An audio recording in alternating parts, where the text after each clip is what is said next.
송성구의 뉴스 브리핑. 도널드 트럼프 대통령이 새로운 임시직 취업 비자와 다른 숙련된 노동자들에 대한 취업 비자 동결 조치를 연장하는 각서에 서명함으로써 수십만 명의 외국인들이 미국에 입국하기 위해 최소 3월 31일까지 계속 기다려야 한다고 NPR 뉴스가 보도했습니다. 트럼프 대통령은 작년 6월에 코로나19로 인해 팬데믹 기간 동안 미국인 노동자를 보호할 필요성을 언급하면서 선언문에 서명했었습니다. 그것은 H-1B 비자로 미국에 입국하기를 원하는 기술직 근로자, 관광업계 계절직 근로자, J-1 비자로 입국하는 문화교류 및 교환연수, L-1 비자를 받는 해외 주재원 등 다양한 분야의 근로자들에게 영향을 줍니다. 당초 이 행정명령은 어제 중단될 예정이었습니다. 백악관은 성명을 통해 11월 실업률이 6.7%인데다 올해 2월에 비해 계절 조정치를 반영한 11월 비농업부문 일자리가 983만 4천 개가 적다며 행정명령 연장 이유를 설명했습니다.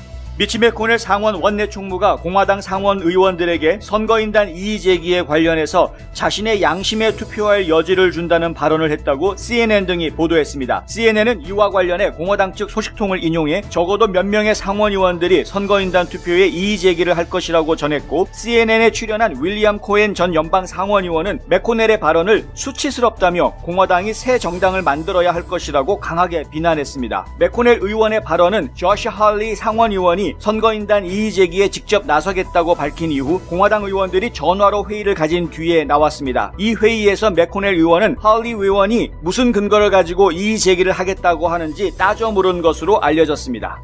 마이크 펜스 부통령은 어제 저녁 연방법무부의 변호사들을 통해 법원에 제출한 답변서에서 대선 결과를 뒤집을 수 있는 권한을 부통령에게 부여하려는 공화당원들의 소송이 의회를 상대로 제기되어야 한다며 소송을 취하해달라고 요청했습니다. 펜스 부통령은 답변서에서 원고들이 잘못된 피고를 고소했기 때문에 문제를 해결하기 위한 적절한 수단이 아니라면서 부통령보다는 의회가 소송이나 논란을 제기할 법적인 이해관계를 갖고 있다고 말했습니다. 그러면서 원고의 요청이 부통령에 대항해 거짓말하는 것이 아니기 때문에 원고들의 긴급 동의 거부를 정중히 요청한다고 덧붙였습니다. 펜스 부통령은 부통령이 재량권을 가지고 있다는 것을 입증하는 소송은 부통령에 대해 제기된 법적 모순이라는 입장입니다.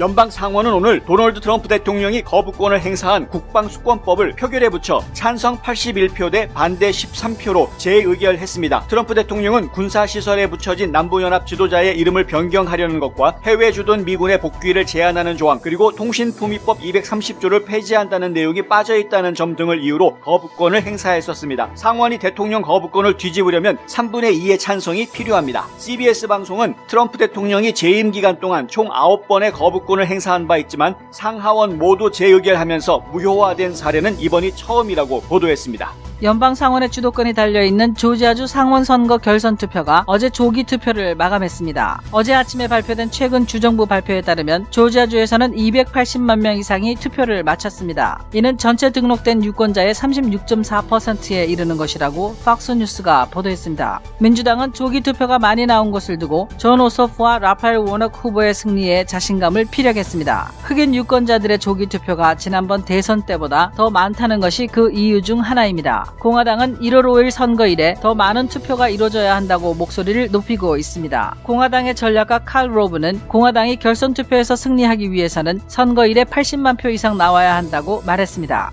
데이비 퍼듀 조지아주 연방 상원 의원이 결선 투표를 불과 며칠 앞두고 자가격리에 들어갔다고 CNBC 방송 등이 어제 보도했습니다. 최근 선거 캠프 직원 중에 한 명이 코로나19의 양성 판정을 받았기 때문입니다. 퍼듀 의원과 그의 아내 보니는 어제 아침 코로나 바이러스 검사 결과 음성인 것으로 확인됐습니다. 하지만 71세인 퍼듀 의원은 CDC 지침에 따라 자가격리에 들어갈 것이고 온라인 캠페인을 펼칠 것이라고 선거 캠프 측은 밝혔습니다. 공화당의 데이비 퍼듀 의원과 민주당의 존 오소프 후보 간의 조지아주 상원 결선 투표는 올해 상원 의회의 주도권을 결판짓는 중요한 승부로 전국적인 관심의 대상입니다. 공화당의 켈리 레플러 상원의원과 민주당의 라파엘 워낙 후보 역시 결선 투표를 가지는데 이 두 개의 결선 투표 모두 여론조사에선 오차 범위 내 박빙의 대결을 벌이는 것으로 알려져 있습니다. 어제 조지아주 게인스빌을 방문한 린지 그레이엄 연방 상원 법사위원장은 공화당 후보들을 지원하기 위해 치커픽 우즈 농업센터에서 열린 콘서트에서 공화당원인 데이빗 퍼디와 켈리 레플러 의원들이 상원에 당선돼야 한다고 목소리를 높였습니다. 그레이엄 의원은 청중들을 향해 상원은 낸시 펠로시 하원 의장의 지도하에 있는 하원에서 나오는 법안을 막는 데 투표하는 공화당원을 반드시 가져야만 한다고 강조했습니다. 그레이엄 의원은 상원을 누가 운영하느냐가 중요하다면서 만약 공화당이 승리한다면 가면 자신이 예산위원장이 되지만 만약 조지아주의 상원 의석이 모두 민주당에 간다면 버니 샌더스가 예산위원장이 된다고 말했습니다. 월드오미터가 제공한 자료에 따르면 2020년에 낙태로 인해 4,270만 명의 태아가 자궁에서 사망하면서 낙태가 다시 한번 전 세계적으로 사망 원인 1위로 기록됐습니다. 지난 1년간 4,270만 건의 낙태가 행해지는 동안 820만 명이 암으로, 500만 명이 흡연으로, 170만 명이 에이즈로 사망했고, 존스 홉킨스 대학에 따르면 코로나 바이러스로 사망한 사람은 총 180만 명에 달합니다. 월드오미터 자료는 세계보건기구가 발표한 통계를 바탕으로 한 것인데 2020년 낙태 건수는 암, 말라리아, 에이즈, 흡연, 알코올, 교통사고를 모두 합한 것보다 많은 사망자를 발생시킨 것입니다.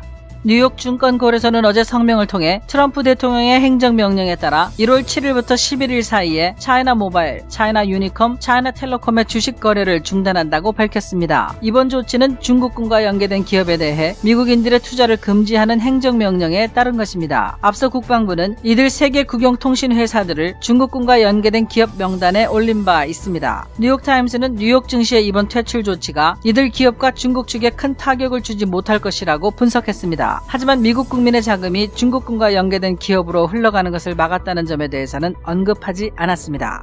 2020년 한 해는 코로나19 팬데믹으로 인해 경기가 침체했음에도 불구하고 부동산 시장이 붐을 이뤘다는 것은 이제 비밀이 아닙니다. 그런데 과연 2021년도 그런 추세가 유지될까 하는 질문에 전국부동산협회의 수석 이코노미스트인 로렌스 윤은 그렇다고 답했습니다. 윤 씨는 연준이 저금리를 계속할 것으로 예상되는데 사상 최저금리가 2020년 부동산 시장의 급성장에서 중요한 역할을 했다는 것입니다. 또한 윤 씨는 코로나19 백신이 일자리 창출을 촉진하고 결과적으로 주택 부분 에도 도움이 될 것이라고 말했습니다. 거기에 집에서 일하는 사람들이 늘어나면서 전통적으로 휴양지로 여겨졌던 지역에서의 주택 구매를 계속 부추길 수 있다고 지적했습니다.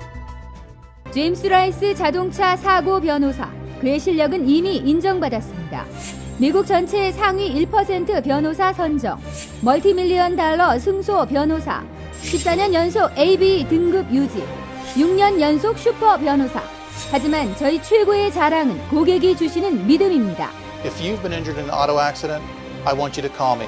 I know who the enemy is, I know how they fight, and most of all, I know how to win. 제임스 라이스 법률 그룹. 안녕하십니까, 홍성구 기자입니다. 2021년 새해에도 복 많이 받으시기 바랍니다. 특별히 건강과 행운이 함께 하시기를 기원합니다. 첫 소식부터 알려드리겠습니다. 맥코넬 연방 상원의원이 어제 재밌는 이야기를 했습니다. 선거 반대 관련해서 양심의 투표해라, 이런 이야기를 했습니다. 상당히 의외의 이야기이기 때문에 저희가 좀 관심을 갖고 있습니다. 오죽했으면은 CNN에서조차 이걸 가지고 뉴스를 보도를 했을 정도이기 때문에 저희가 좀 관심을 가져봐야 할 것 같습니다. 기존에 이 미치 맥코넬 상원의원은 트럼프 대통령하고는 조금 좀 각도를 달리한 그런 모습들을 많이 보여왔었죠. 실제로 그래왔습니다. 조 바이든 후보가 대통령에 당선된 것을 인정해주자라고 오히려 동료 상원 의원들을 설득하는 그런 모습까지도 보이기도 했는데, 그럼에도 불구하고 맥코넬 의원 입에서 선거인단 투표에 대해서 반대하는 이의제기를 하는 것을 가지고 상원의원들이 스스로 양심의 투표할 수 있는 여지를 좀 주겠다, 이런 말을 했다는 것입니다. CNN 방송에서는 지금 이런 말을 정말 했다고 하는데 약간 믿지 못하겠다라는 식으로 얘기를 하죠. 이런 말을 했다고 하는데 여러분 어떻게 생각하십니까? 뭐 이런 식으로 이제 보도를 한 겁니다. 그리고 전직 공화당 상원의원을 방송에 초대를 해서 의견을 묻습니다. 이 전직 공화당 상원의원은 미치 맥코넬이 정말 그런 말을 했다 그러면 이건 정말 창피한 얘기다, 수치스러운 일이다, 이런 이야기를 하고요. 그리고 공화당 이제 완전히 해체하고 새로 당을 만들어야 될 거다, 뭐 이런 정도로 이제 악담을 막 퍼부었습니다. 근데 중요한 것은 미치 맥코넬 의원이 왜 그런 말을 하게 됐는지에 대한 그런 절차, 과정이 저희가 알아야 될 부분이 있을 것 같아서 말씀을 드리자면은요. 지난번에 보도해드린 대로 조시 할리 의원이 선거인단 투표에 이의제기하겠다라고 공식적으로 발표를 했죠. 그 발표한 내용에 보면은 과거에 이미 민주당은 이 공화당 대통령이 당선이 될 상황에서 선거인단 투표에 반대하고 이의제기를 한 일이 있었는데 왜 지금 우리는 하면 안 되느냐, 이런 이야기를 지금 하는 것이죠. 그 과거라는 것이 그렇게 오래된 과거도 아니라는 겁니다. 불과 2016년 선거에서도 그런 일이 있었다, 이런 이야기를 합니다. 그러니까 선거인단 투표에 대해서 이의제기하는 것 자체가 그렇게 대수롭지 않은 일인데 왜 그러느냐, 왜 이거를 못하게 억지로 막으려고 하느냐 하는 이제 문제 제기가 하나 된 것이고요. 당시에는 민주당 쪽에서 이의 제기를 할 때에는 언론들이 민주당 다 칭찬했는데 왜 지금은 그걸 문제시하느냐, 또 이런 지적도 한 것이죠. 그리고 할리 의원이 했던 이야기는 이겁니다. 기본적으로 지금 부정선거가 일어나고 있다는 걸 우리가 다 증거들을 보았는데 이걸 의회에서 정말 제대로 조사하고 논의하지 않고 이 대통령 선거 결과를 인정할 수가 없다. 그리고 지금 빅테크들, 페이스북이라든가 트위터 같은 이 빅테크들이 이 조 바이든 후보 진영과 야합해가지고 트럼프 대통령의 선거를 방해하고 대통령 선거에 개입했다라는 그런 의혹이 지금 상당히 불거져 있고 그것이 사실인 것으로 지금 드러나 있는 그런 상태인데 이것을 구체적으로 문제시하는 내용을 우리가 이야기하지 않고는 그 선거인단 투표를 받아들일 수가 없다. 이렇게 이야기한 겁니다. 그러니까 무조건 선거인단 투표에 거부하겠다라고 이야기했던 것이 아니라 부정선거에 대한 문제에 대해서 좀 확실하게 의회에서 짚고 넘어가야 된다라고 지적을 한 것이죠. 이 이야기를 제가 전해드리는 이유가 뭐냐면은 어제 맥코넬 의원이 다른 연방 상원의원들, 공화당 상원의원들과 전화통화를 했습니다. 이 전화회의를 한 것인데요.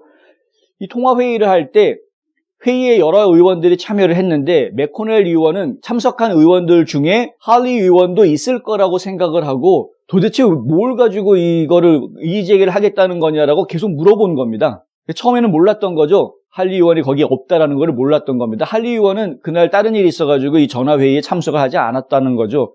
그런데 맥코넬 의원 혼자서 막 질문을 했는데 답변이 없으니까 되게 더 화가 났었겠죠. 그런데 나중에 이제 없다는 것을 알고 이 회의에 이 할리 의원이 참석을 안 했다라는 것을 알고 그리고 나서 결론적으로는 이제 마지막에 가서 한 이야기가 여러분들 양심에 맡기겠다 이렇게 이야기를 한 겁니다.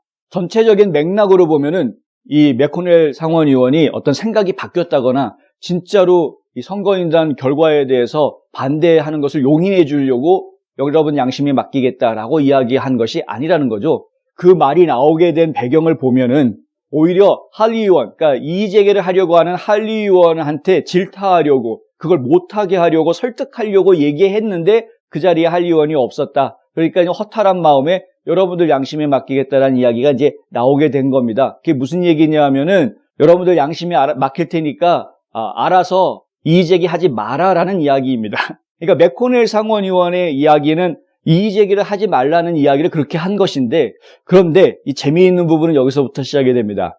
CNN 방송이 이제 이 소식을 들었단 말입니다. 이 소식을 듣고 그리고 뉴스를 제작을 할 때 뭐라고 제작을 하냐면 맥코넬이 이렇게 말했다고 하는데 양심에 맡길 여지를 주겠다라고 이야기를 했다는데 이거 어떻게 이거 받아들여야 되느냐라고 오히려 호들갑을 떨었다는 것이죠. 그 이야기는 뭐냐 하면은 굉장히 긴장하고 있다. 민주당 진영, 이 진보 진영이 상원에서 이의제기 나올까봐 굉장히 긴장하고 있다라는 이야기입니다. 물론 진보 진영에서도 알고 있습니다. 몇몇 의원들이 이의제기에 동참할 것이고 실제로 상원에서도 이의제기 할 것이다라는 것에 대해서 알고 있습니다. 그런데 설마 맥코넬 의원이? 라고 지금 생각하는 것이죠. 왜냐하면 한 번 배신의 아이콘이 된 사람은 또 한 번 배신하는 것은 어려운 일이 아니다라는 공식이 있지 않습니까? 그래서 일단 한 번 배신한 사람은 절대 다른 쪽에서도 그렇게 큰 자리를 차지하지 못하게 하는 그런 이유가 이 조직 문화에서는 이제 그런 생리가 좀 있죠. 한 번 배신한 놈은 다른 곳에 가서 또 배신한다라는 그런 생리가 있는 것이죠. 그래서 배신이라는 거는 한 번 하면 어디 가서든 발붙일 자리가 없는 것입니다. 그런데 이 맥코넬 의원 같은 경우에는 이미 트럼프 대통령 등에다가 비수를 꽂은 상황이죠. 지금 조 바이든 후보가 당선된 거를 축하해주고 다른 동료 의원들한테 그냥 대선 결과는 그냥 묻어줍시다. 그냥 그렇게 갑시다라고 지금 오히려 설득하고 있는 민주당 편들고 있는 모습을 보여줬기 때문에 그런 건데 그런데 그런 상황에서 지금 진보 진영에서 맥코넬 의원을 봤을 때에는 이 사람이 또 뭔가 생각을 180도 바꿀 수 있겠구나라고 생각하고 봤던 겁니다. 그러니까 맥코넬 의원 입장에서는 여러분 양심에 맡기니까 이제 좀 그만하고 선거인단에 반대하지 마라 라고 이야기했던 것을 오히려 진보 언론에서는 야 맥코넬이 또 배신하나 보다 이런 식으로 이제 반응을 보였던 그런 모습이었습니다. 참 웃음밖에 안 나오는 그런 현상이었죠.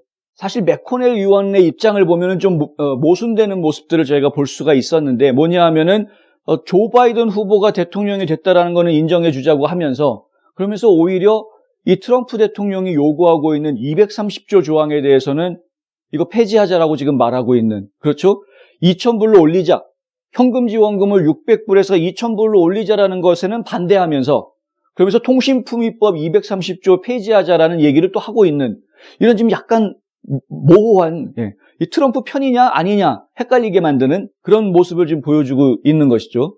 그런데 이런 맥코넬 의원의 그런 행동들이 사실 이해될 수 있는 부분이 한 가지가 있습니다. 바로 이 상원의 주도권을 공화당이 계속해서 지켜나가도록 하겠다라는 그 집권 의지, 그것을 저희가 좀 생각해 봐야 할 것 같습니다. 좀 더 이야기를 드리자면요. 맥코넬 의원이 이 할리 의원한테 이 선거인단 반대하는 거 하지 마라 라고 이야기하면서 설득하면서 했던 이야기가 2022년 선거, 2024년 선거를 생각해라 이 이야기였습니다. 2022년에도 연방 상원 선거가 있고 2024년에는 연방 상원과 대통령 선거가 또 같이 열리게 됩니다. 이 연방 상원 의원들은 총 100명으로 구성이 되어 있는데 셋으로 나누어서요 2년 단위로 돌아가면서 이 선거가 치러지게 됩니다. 그리고 임기가 6년이죠. 그러니까 2년 단위로 3분의 1씩 대략 이게 선거가 새로 치러지게 됩니다. 그래서 요번에 2022년이 되면은 공화당 의원들 중에서 19명이 자기 자리를 지켜야 하는 재선에 도전하는 그런 선거를 치러야 합니다. 그러니까 2022년 선거라는 것은 지금으로부터 2년 뒤인데 그게 그렇게 오래 걸리지 않고 금방 온다는 것이죠. 그러니까 지금 대통령 선거에서 공화당 상원이 어떤 모습을 보이느냐가 2022년 선거에서 유권자들의 마음을 얻느냐 못 얻느냐가 갈려질 수 있다. 이런 부분들을 지금 염려하고 있는 것입니다. 유권자만 생각하는 것은 아니겠죠. 당연히 후원처들도 생각을 해야 되겠죠. 정치인들이 이 선거를 하기 위해서 가장 필요한 게 돈인데 이 돈을 지원해주는 자금처들, 결국 이 후원자들이 어떤 생각을 가지고 있느냐도 눈치를 안 볼 수가 없는 것입니다. 그러니까 결국에는 이 정치 자금이 흘러오는 쪽, 그리고 유권자들 눈치를 봐서 우리가 트럼프 대통령의 대선 결과에 대응해야 된다라는 것이 맥코넬 의원의 입장인 것입니다. 바꿔서 이야기하면은요, 지금 현재 맥코넬 의원이 판단할 때에는 2022년에 연방 상원 자리를 지키는 재선에 도전해야 되는 현재 공화당 연방 상원 의원 19명들을 분석해 보면 지금 트럼프 대통령이 당선된 거다라고 강하게 밀어붙이는 일을 벌리는 것보다는 조 바이든 후보가 이겼다라는 걸 인정해 주는 쪽으로 가는 것이 오히려 그 19명 의원들의 의석을 지키는 데 도움이 될 것이다. 이렇게 지금 생각하고 있는 것입니다. 어찌 보면 굉장히 비겁한 생각인 것 같고 좀 갑갑한 생각인 것 같기는 한데, 근데 그럼에도 불구하고 공화당의 상원 원내 총무로서 본인은 그 생각을 안 할 수가 없는 것이겠죠. 앞으로 계속해서 민주당하고 부닥기는 일이 생길 텐데 그것은 트럼프 대통령이 대통령을 계속 유지하더라도 지금처럼 상원, 공화당 내부에서의 갈등이 계속 있을 수 있다는 것도 염두에 있었을 것이고, 조 바이든이 대통령이 된다고 하면 당연히 민주당과 공화당 간의 갈등이 계속해서 있을 것인데, 그런 부분에 대해서 어느 쪽이 더 이 상원을 공화당이 계속해서 지켜나가는 데 유리하느냐, 이걸 좀 생각을 해봤던 거겠죠. 그 계산을 좀 해봤겠죠. 근데 맥코넬 상원의원 입장에서는 트럼프 대통령이 재선돼가지고 가는 것보다 차라리 조 바이든 후보가 대통령이 되고, 오히려 그렇게 되면은 이 공화당의 상원이라는 것이 굉장히 더 주목을 받게 되고 더 중요한 입지에 오르게 되죠. 보수 진영에서는. 당연합니다. 이 상원이 마지막 마지노선이 될 수밖에 없기 때문에 만약에 대통령도 바이든, 해리스가 대통령, 부통령을 맡고 있고, 그리고 하원은 이미 민주당이 지금 더 다수인 그런 상황에서 공화당 상원만 마저 무너진다고 하면은 보수 진영이 이 목소리를 낼 곳이 없어지는 것이죠. 의회에서는. 그러니까 결국에는 대통령이 만약에 트럼프가 아니라 조 바이든이 대통령으로 올라간다고 하면 공화당 상원의 입지는 더 중요해진다. 보수 진영 안에서 이야기하는 겁니다. 보수 진영 안에서는 공화당 상원 의원들의 값어치가 더 올라갈 수밖에 없는 거죠. 그러니까 2년 뒤에 19명 선거가 나갈 때 우리 이 상원을 지키기 위해서는 이 19명이 한 명도 빠짐없이 다 상원에 다시 재선돼야 됩니다. 라는 캠페인을 벌일 수 있게 되는 겁니다. 당연히 보수 진영에서는 십시일반에서 다 도와줄 수밖에 없는 상황이 되죠. 그중에 한 명, 두 명이라도 잃어버리게 되면은 그러면은 상원을 빼앗긴다라는 위기의식이 발동할 수 있기 때문에 그런 것입니다. 그러니까 결국 맥코넬 의원이 지금 생각하고 있는 방법은 일종의 배수진 같은 것입니다. 그러니까 더 이상 퇴보할 길이 없는 마지막 전선으로서 상원을 지키자. 그러면은 내가 계속 살 수 있고 우리 공화당 계속 살 수 있다라는 식의 생각을 지금 하고 있는 것이죠. 제가 맥코넬 의원에게 말씀드리고 싶은데 굉장히 위험한 생각입니다. 배수진이라는 것은 죽기 아니면 까무라치기로 싸우겠다라는 각오가 있을 때 치는 것이 배수진입니다. 내가 죽으면 죽으리라라는 각오로 싸워야 그것이 배수진이 되지, 그렇지 않으면 그것은 배수진이 되지 않는다. 최후의 전선이라는 것은 내가 죽기로 싸우겠다라고 결심했을 때 그것이 최후의 전선인 것이지, 내가 이 전선을 지키기 위해서 누군가를 희생하든 말든 그거는 내가 신경 쓸 겨를이 없다라고 이야기하는 것은 더 이상 최후의 전선으로 의미가 없는 것이죠. 전선을 잘못 쳤습니다. 이게 지금 그렇게 치면 안 됩니다. 지금 공화당원들은 전선을 이 상원 지키기가 최후의 전선이라고 생각하고 거기에다가 지금 펜스를 치고 있어서는 안 되는 겁니다. 지금 현재 지금 전선을 쳐야 되는 곳은 트럼프 대통령 선거입니다. 대선의 전선을 지금 쳐야 되는 겁니다. 이의제기 하는데 하원과 상원이 동시다발적으로 지금 들러붙어서 전선을 더 앞으로 옮겨놔야 하는 것이죠. 최대의 수비는 공격이라는 이야기도 있지 않습니까? 그러니까 앞으로 옮겨놔야 하는 겁니다. 전선을. 그래서 지금 대통령 선거에서 우리가 양보할 수 없다라고 전선을 쳐놔야 그래야 상원도 살릴 수 있는 것인데, 지금 맥코넬 상원 의원은 그 부분에서는 지금 실수를 하고 있는 것으로 저희가 보입니다. 어쨌든 간에 현재 상원에서는 선거인단 결과에 대해서 이의제기를 하겠다라는 의원들이 여러 명 지금 계속 나오고 있는 상황이고요. 연방 하원에서는 이미 여러 명이 나와 있는 상태라고 말씀을 드렸죠. 저희가 100여 명은 서명할 것이다 라고 말씀드렸는데 불과 하루 사이에 40여 명이 더 늘어났습니다. 그래서 한 140명 정도가 이의제기에 동참하겠다라고 지금 상황이 많이 진전이 돼 있는 그런 상태입니다. 하원에서 이런 움직임을 계속 보이고 있고 상원에서도 계속해서 한두 명씩 나오고 있는 상황이기 때문에 1월 6일 날 선거인단 투표를 개봉하는 자리에서 반드시 무엇인가 빅 사건이 벌어질 것이다. 이의제기는 반드시 진행이 될 것이다. 과연 그 이의제기가 진행이 되는 과정에서 어떤 내용들, 어떤 사실들을 국민들에게 다 알려주게 될지, 그리고 그것이 실제로 대통령 선거 결과에 어떤 영향을 주게 될지 상당히 주목할 수밖에 없는 상황입니다. 화장품 백화점 미쓰이 화장품 인터넷 주문도 가능합니다. 감기 환자를 위한 출입구 따로 있습니다. 김시현 내과.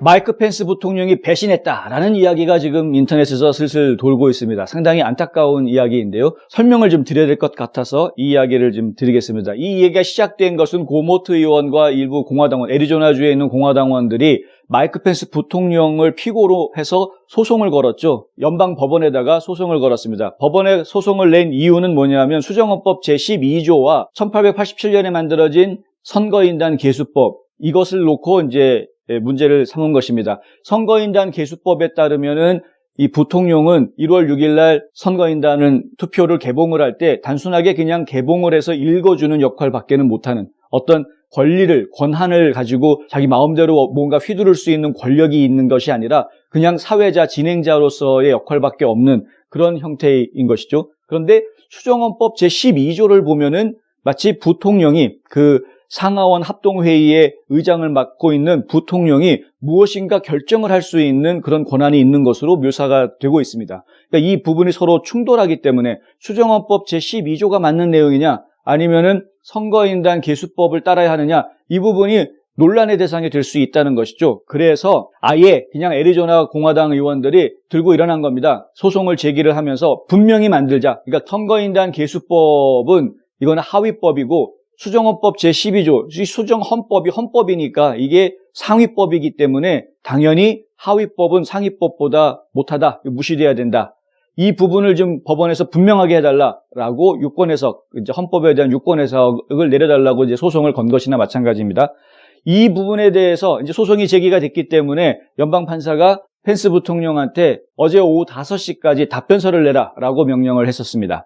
이 펜스 부통령이 어제 답변서를 보냈는데요. 그 답변서 내용에 보면은 이 소송을 취하해 주십시오라고 오히려 펜스 부통령이 요청을 합니다.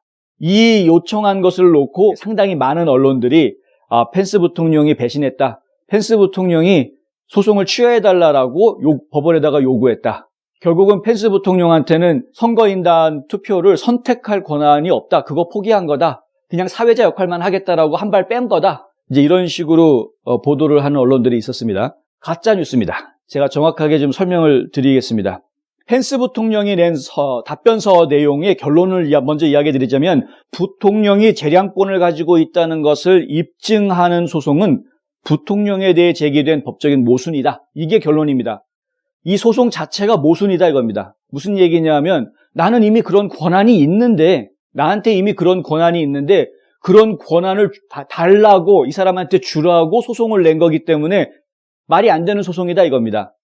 이해가 되시나요? 펜스 부통령은 지금 알고 있는 겁니다. 선거인단 명단이 왔을 때 한 주에서 두 가지 선거인단 명부가 왔을 때 민주당에서 보내온 거, 공화당에서 보내온 거 두 가지가 왔을 때 어느 쪽 선거인단을 선택을 할 것인지 결정권이 부통령에게 있다라는 것을 펜스 부통령은 알고 있는 겁니다. 그래서 이미 나한테 그 권한이 있다라고 이야기를 하는 것이죠. 그런데 지금 고모트 의원하고 이 애리조나 공화당원들이 낸 소송의 내용은 뭐냐면 그 권한을 펜스 부통령한테 주십시오라고 법원에다가 소송을 낸 거거든요. 이미 권한이 있는데, 그러니까 하나만한 소송을 한 거다 이겁니다. 하나만한 소송을 한 거다. 그런데 이 펜스 부통령의 답변서 내용을 잘 보십시오. 차라리 소송을 할 거면 부통령이 아니라 의회에다가 해라. 왜냐하면 의회도 그런 권한이 있기 때문입니다. 이의제기를 한다거나 아니면 특별히 주의회 같은 경우에는 주의회에서 이 결과를, 선거인단 결과를 뒤집을 수 있는 권한이 있는 것이죠. 어제 제가 잘 설명드렸습니다. 주 선거 결과 이렇게 나왔기 때문에 바이든 후보가 대통령이 됐다라고 생각해서 선거인단 명부를 만들었다고 하더라도 그 선거 내용에 문제가 있었다. 그리고 선거인단을 결정하는 권한은 의회가 가지고 있는, 인준을 해줘야 되는 권한이 의회에 있기 때문에 의회에서는 이 부정선거가 있기 때문에 바이든 후보 쪽의 선거인단을 인정할 수가 없다. 트럼프 대통령 쪽의 선거인단을 인정하겠다 해가지고 의회에서 만들어줄 수 있는, 이 뒤집을 수 있는 권한이 의회한테 있다는 겁니다. 그러니 그 권한을 의회가 좀 가질 수 있도록, 다시 살려낼 수 있도록 의회를 상대로 소송을 해라 라고 지금 가르쳐주는 것입니다.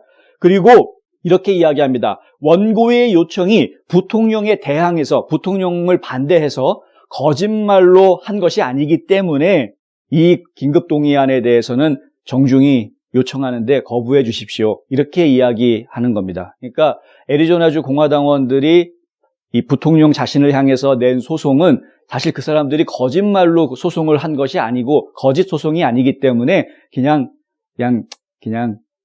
취하해 주십시오. 이 소송을 그냥 기각해 주십시오라고 요청을 한 겁니다. 이제 좀 정리가 되십니까? 펜스 부통령은 본인 스스로가 자신한테 어떤 권한이 있는지 알고 있다는 것을 이 답변서에서 확실하게 보여줬습니다. 그러니까 본인은 양쪽에서 한 주에서 두 가지의 선거인단 명부가 올라왔을 때 어느 쪽 선거인단 명부를 선택할 권한이 부통령한테 있다는 것을 알고 있는 겁니다. 그러니까 수정헌법 제12조에서 본인한테 준 권한이 무엇인지 알고 있다는 것입니다. 그것을 사용할지 안 할지에 대한 부분은 그건 철저하게 펜스 부통령 자신의 결정이죠. 근데 그런 권한이 있다는 것은 알고 있는 겁니다. 그러니 내가 그런 권한이 있으니 굳이 이거 권한을 달라라고 소송할 필요 없다라는 이야기를 한 것입니다. 너무 걱정하지 마십시오. 마이크 펜스 부통령이 배신할 일은 없습니다. 아무리 봐도 없습니다. 염려하지 마십시오. 그러니까 아까 처음에 제가 시작할 때 말씀을 드렸지만 맥코넬 상원의원을 이야기하면서 말씀을 드렸죠. 한번 배신을 했다라는 사람이 되면, 배신자라는 꼬리표가 붙으면 그 사람은 어디에 가도 살아남을 수가 없습니다. 마이크 펜스 부통령 같은 경우에는 차기 대통령감으로도 충분한 인물입니다. 그렇기 때문에 본인도 그것을 알고 있기 때문에 배신할 생각 없습니다. 공화당을 배신할 생각도 없고 트럼프 대통령을 배신할 생각도 없습니다. 너무 걱정하지 마시기 바랍니다. 경험과 실적이 증명하는 김효지 부동산 전문인, 학자금과 대학 입시 상담은 AGM 인스티튜트. 불타는 곱창이 해서 정말 맛있는 불타는 해물찜. 예, 린지 그레이엄 상원의원이 어제 조지아주에서 지원 유세를 했습니다. 그 연설 내용 중에 제가 여러분하고 좀 같이 공유하고 싶은 내용이 있어서 좀 소개를 해드리려고 합니다. 이런 말을 했다고 합니다. 여러분은 전쟁을 하고 세금을 내는 사람들입니다. 이 청중들한테 그렇게 이야기한 것이죠. 여러분은 전쟁도 하고 세금도 내는 사람입니다. 그것을 저희가 국민이라고 부르죠. 여러분 잘 보십시오. 이 국민들은 세금을 내는, 정부에다가 세금을 내는 사람들입니다. 그런데 전쟁이 벌어지면 누가 나가서 싸웁니까? 국민들이 나가서 싸우죠. 그게 바로 국민입니다. 그레이엄 상원의원이 그 다음에 바로 이런 이야기를 또 합니다. 여러분은 일요일에는 교회를 가고 월요일에는 출근하는 사람들입니다. 일요일에는 교회를 가고 월요일에는 출근하는 사람입니다. 이게 국민이죠. 예. 보통 사람들입니다. 보통 사람들. 그러면서 한마디 덧붙입니다. 여러분이 이 나라의 힘입니다. 이 보통 국민들, 보통 사람들, 그 사람들이야말로 이 나라의 힘입니다. 국민이 바로 근간인 것이 민주주의 국가입니다. 국민이 주인이기 때문에 이 주인이 주권을 행사할 수 있는 나라, 그것이 바로 민주주의 국가입니다. 그런데 국민의 주권이라는 것은 가만히 앉아 있는다고 거저 생기는 것이 아니죠. 열심히 일하면서 내가 번 돈을 나라에 쓰라고 세금으로 내는 그것이 국민이고, 나라에서 전쟁이 벌어지면 또 나가서 목숨을 바치는 그것이 국민입니다.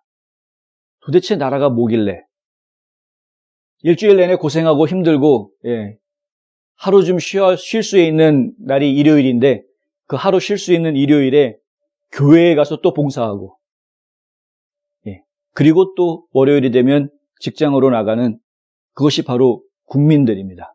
그런 국민들이 만들어 나가는 나라입니다. 이런 국민들이 그냥 거저 만든 나라가 아니고 자기 땀을 흘리고 자기 피를 흘리고 자기 시간을 희생해가면서 지켜내는 그런 나라입니다. 그런데 이 나라라는 조직을 운영하는 정치인들이 이 나라를 말아먹는 일을 하게끔 그대로 내버려둬서는 안 되지 않겠습니까? 우리가 외부의 적과는 싸울 줄 알면서 내부의 적을 우리가 계속 무시하고 바라보지 않고 있다 하면 우리가 애쓰고 노력한 것이 무슨 소용이 있는 것입니까? 그레이엄 의원은 이런 이야기를 합니다. 미국 정치 역사에서 가장 급진적인 안건들이 지금 상원으로 올라오고 있다. 상원에 올라오면 그거 다 죽이겠다는 거죠.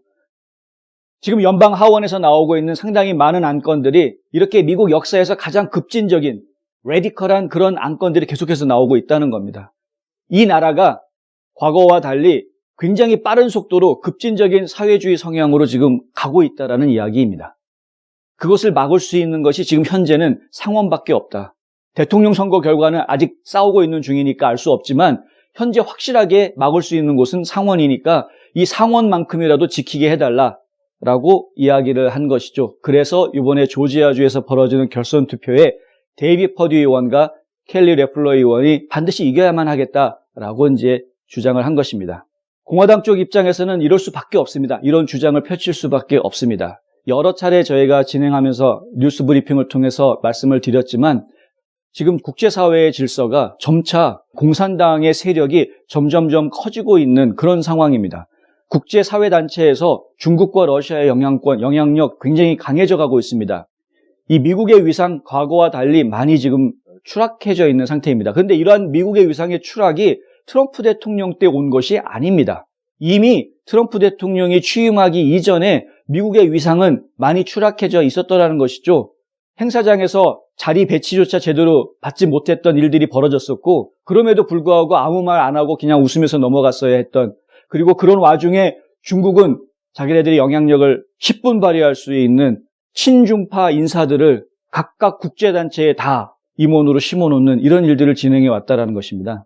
과거 50년대, 60년대에 있었던 냉전 시대로 되돌아가고 있는 그런 국제 질서가 그런 상황인데, 이런 상황에서 지금 미국조차도 알게 모르게 어느 날 갑자기 저희가 눈을 딱 떠보니 미국 내에 엄청나게 많은 공산주의자들이 있더라. 어떻게 주지사가 24명이나 거의 절반 아닙니까? 주지사 24명이 중국 공산당 당원 명부에 이름이 올라가 있느냐는 것이죠. 말도 안 되는 일들이 지금 벌어지고 있는 겁니다. 미국 내에서 공산당 당원이면 법의 저촉을 받는데 불법인데 해외에 있는 정치단체에 참여하는 거는 이게 그런 걸 막는 법이 없답니다, 미국에. 그래서 지금 중국 공산당에 이름이 올라가 있는데도 처벌할 방법이 없다는 겁니다. 정신 바짝 차려야 될 때입니다. 이게 지금 이상한 얘기를 하고 있는 게 아닙니다, 저희가. 린지 그레이엄 의원이 하는 이야기가 이겁니다. 전쟁이 나면은 나가서 목숨을 바치는 사람이 바로 여러분이라는 거지, 여러분. 여러분이 일해서 번 세금, 그 세금 낸다는 겁니다. 일해서 번 돈인데 그걸 세금으로 냅니다. 그 돈을 사용하는 사람들이 정치인들입니다. 일요일에는 교회 가서 예배드리고 오지만 다시 피곤한 몸을 이끌고 월요일 아침에 다시 일하러 가야 되는 것이, 그것이 바로 여러분, we the people, 헌법에서 이야기하고 있는 이 나라의 주인 바로 여러분입니다. 바로 우리 자신입니다. 이번에 발생한 부정선거의 문제, 우리 국민들이 나서서 직접 해결해야 합니다. 의원들이 알아서 하기를 마냥 기다리고 있을 문제가 아닙니다. 여러분들이 노력하시면 얼마든지 지역의회 의원들한테 연락해서 이번 부정선거 문제 바로잡아달라고 한마디 하실 수 있습니다. 동참해 주시면 좋겠습니다. 한 곳에서 시작되는 안정된 미래, 선우앤선우 종합보험. 고객과 직원을 지켜주는 스니즈가드. 지금 주문하세요. 베너앤프린트. 예, 앞서 보도해드린 대로 월드오미터가 제공한 자료 저희가 보니까요. 2020년 한 해 동안 무려 4,270만 건의 낙태가 이루어졌다. 전 세계적으로 그렇습니다. 전 세계적으로 4,270만 건의 낙태가 이루어졌다. 이것은 월드오미터라는 회사가 개인적으로 얻어낸 그런 단체가 개인적으로 조사한 자료가 아니고요. 세계보건기구에서 수집한 자료를 전달한 겁니다. 4,270만이면 북한 전 주민의 2배 정도에 해당하는 숫자입니다. 2배가 좀 안 되긴 하겠지만 한 나라의 사이즈라고 이야기해도 손색이 없는, 그것도 적지 않은 국가가 될 수 있는 정도의 그런 숫자입니다. 그러니까 나라 하나가 1년 사이에 없어졌다고 보시면 되는 거죠. 그것도 적지 않은 나라가. 그런데 이런 낙태 행위가 더 놀라운 것은요, 전 세계에서 인류가 죽는 사망 원인의 1위로 지금 올라와 있다. 암으로 죽은 사람이 820만 명, 이 담배 때문에 흡연으로 해서 죽은 사람이 500만 명이 된다고 합니다. 에이즈로 죽은 사람은 170만 명. 아직도 참 에이즈로 많은 사람들이 죽고 있다라는 생각이 들긴 하는데, 근데 에이즈로 죽은 사람이 170만 명, 전 세계를 아주 그냥 꽁꽁 얼어붙게 만든 이 코로나 바이러스로 죽은 사람은 작년 1년 동안에 180만 명이었다고 합니다. 그런데 그거보다도 훨씬 많은 겁니다. 다른 모든 사망 원인을 다 합친 것보다도 많은 게 이 낙태 때문에 생명이 없어지게 된 숫자다. 이게 정말 지금 심각한 문제가 아닐 수가 없습니다.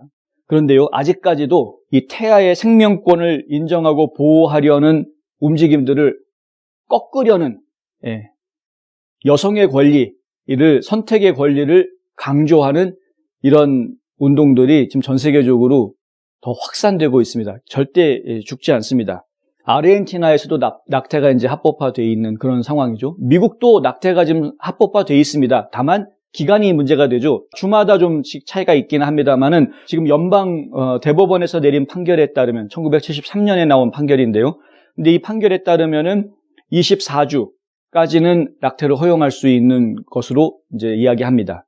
그러니까 6개월까지, 임신 6개월까지는 낙태를 허용할 수 있다라는 기준이 있는 것이죠. 그 기준에 따라서 각 주마다 조금씩 시행하는 내용이 조금씩 다릅니다.